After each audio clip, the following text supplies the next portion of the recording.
Yo, what's up, everybody? It is Thursday, October 10th. Hurricane Milton is gone. It has come and gone.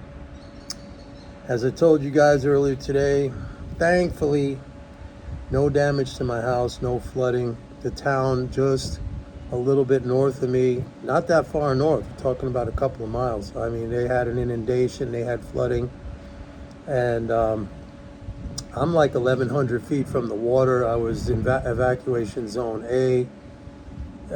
My area, National Hurricane Center, said there was going to be an 8 to 12 foot storm surge, but I looked out. Now, there were tornadoes that touched down in my town. One was very close, I was told, to where I live.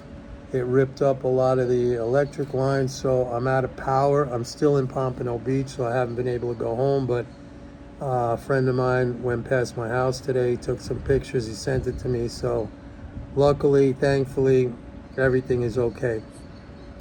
But I prepared myself mentally, psychologically. You know the old saying, assume the worst and hope for the best. And that, yesterday, last night, I was thinking, all right, I'm going to lose my house. Just like prep my mind for it. And, it also makes you think when you go through these things. And I'm a first timer when it comes to this stuff because I just recently, I've only been down here like 4 months. I've been through two tropical storms and two hurricanes now, Helene and Milton, and two tropical storms. I feel like I'm a pro, but I'm not like the locals who've been down here a long time.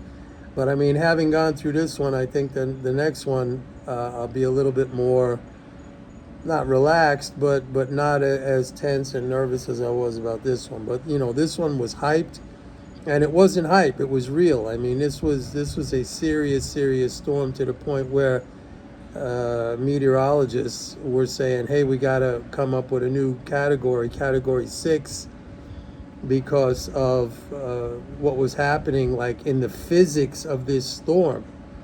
So anyway, that's where I'm at. So hopefully I get some power going, and I'm gonna next year for sure I'm putting in a generator. It's a big project, but I see now down here about half the homes in my area have one. I was thinking about installing one this year back in July, and the process takes about 3 months for a serious generator with the permitting. You got to dig a 500-gallon propane tank. Electrician's got to come in to hook up all the electrical wiring into the panel box into the house. And so, like, I thought, by the time I get that done, it'll be almost the end of the. I mean, it may not have already gotten done by this hurricane. Anyway, let's talk about the markets. We had a little bit of so CPI came out today, a little bit worse than forecast. We had a 0.3 increase in the core. We had a 0.2% increase in the headline rate. That was forecast to be 0.1. The core was forecast to be 0.2. We had a slight improvement in the year over year. Okay, I think that was like 2.4% in the year over year inflation report, breakdown. So, but we had more selling again in the bond market. I think the 10-year got up to 4.11 at one point. This is a very, very interesting situation, because I have to tell you that, I mean, I'll just flat out come and say that the selling in the bond market, and this is all speculative selling. You could see the breakdown in the CFTC's weekly commitment of traders report, that large speculative funds have a record short position in the 10-year treasury.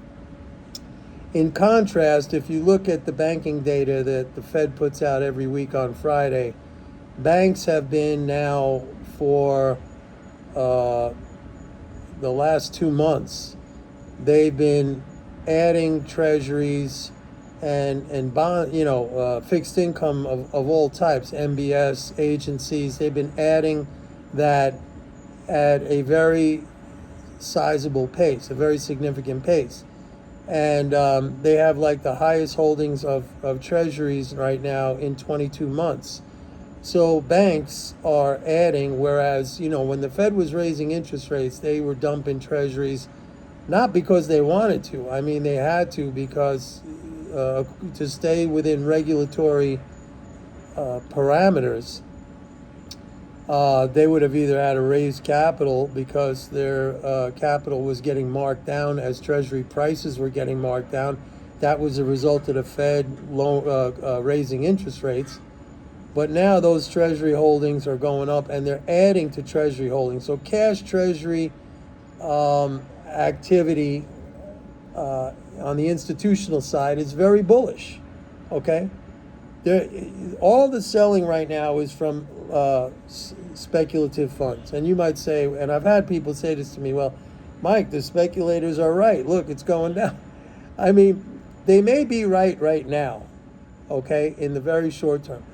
But I am telling you this, that this is a sleeper trade of monumental proportions. We are going to see a major bull market in bonds, play out over the next 12 to 18 months, maybe longer. Now, I've been telling you guys that the rate cuts are going to be bearish for the economy because it removes interest income transfers. And I said that the first place we're going to start to see that, where it's going to show up, is in the discount on T-bills. The discount on T-bills it's functionally the interest rate on T-bills, right? T-bills are not sold with a coupon like a bond with an interest rate attached. They're sold at a discount. In other words, if you have a T-bill at par, priced at 100, and you sell it at 95, that is a 5% interest rate, right? Because it matures at 100, you're buying it at 95. Here's one of my doggy friends that I used to get like in California, but they're here. They're not at my place where I live on the west coast of Florida because I'm out in the boondocks, but they're here. By the way, I see a big difference in the east coast of now, like I'm a Floridian, I see the big difference in East Coast Floridians as opposed to West Coast Floridians, at least Southeast Florida, compared to where I live. Where I live, it's real conservative. Everywhere you go, there's Trump signs. I mean, over here, you see like Harris, Walt signs and stuff like that. People are just different. They're just different. All right, I digress. I don't want to get into that. So I'm already starting to see, this is a little, a little giveaway here, because it really belongs to my subscribers, but I'm already starting to see a drop, year-over-year drop in the T-bill discount. So T-bill discount now is down about 1.6 billion. We're just into the fiscal year. It had just begun, and we just had one rate cut of 50 basis points. But you're already starting to see the drop in the interest income transfers, and that's just going to continue. Now, the Fed, they're not going to raise interest rates. They may pause in November, but I'm telling you right now that, and I've been telling you guys this, between the fiscal drag that we're going to run into in 2025 and these rate cuts, which are going to, they're going to resume, believe me. And I'm telling you that already right now, I am seeing the drop in interest income transfers.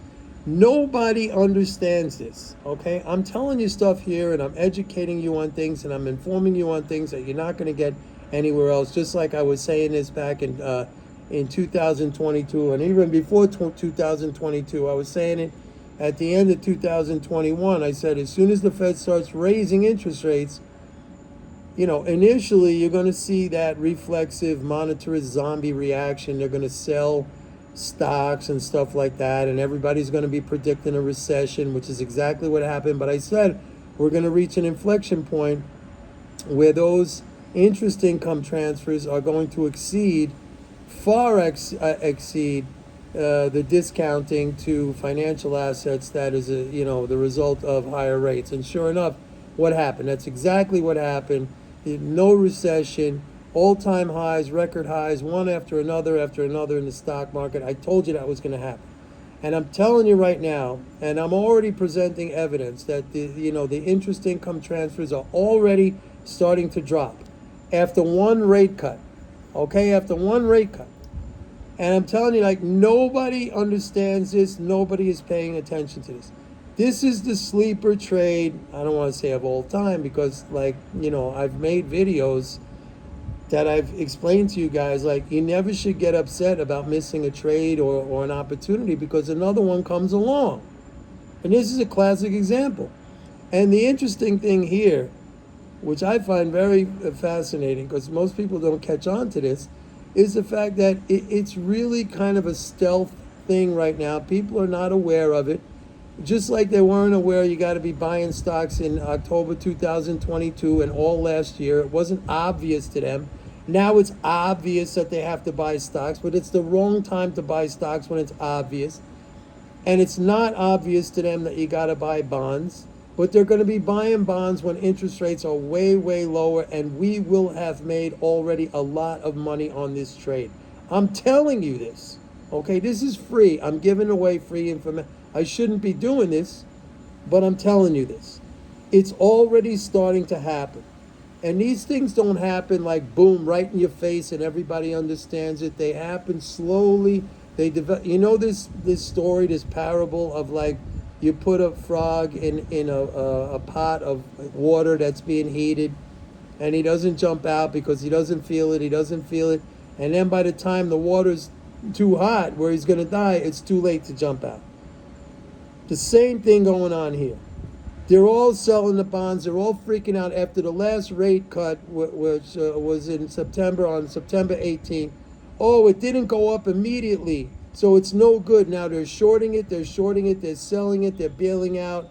Everybody's perplexed. Why didn't it happen? Folks, I love when shit like that happens. I love it, because that is such an exposure of people who don't understand, and people with short-termism, and they just don't have the big perspective. I freaking love it. This is going to be a home run. This is going to be a grand slam, okay? And it's going to take a while. And patience right now is very much called for. Like, when it gets to be obvious, I'm probably going to be out. And I'm probably going to be telling you people it's the time to go the other direction. But right now, when it's not obvious and nobody wants it, I love this. I mean, what better scenario can you have that nobody's looking at this, that this is the low-hanging fruit, just right there, not even hanging. It's on a plate for you to take.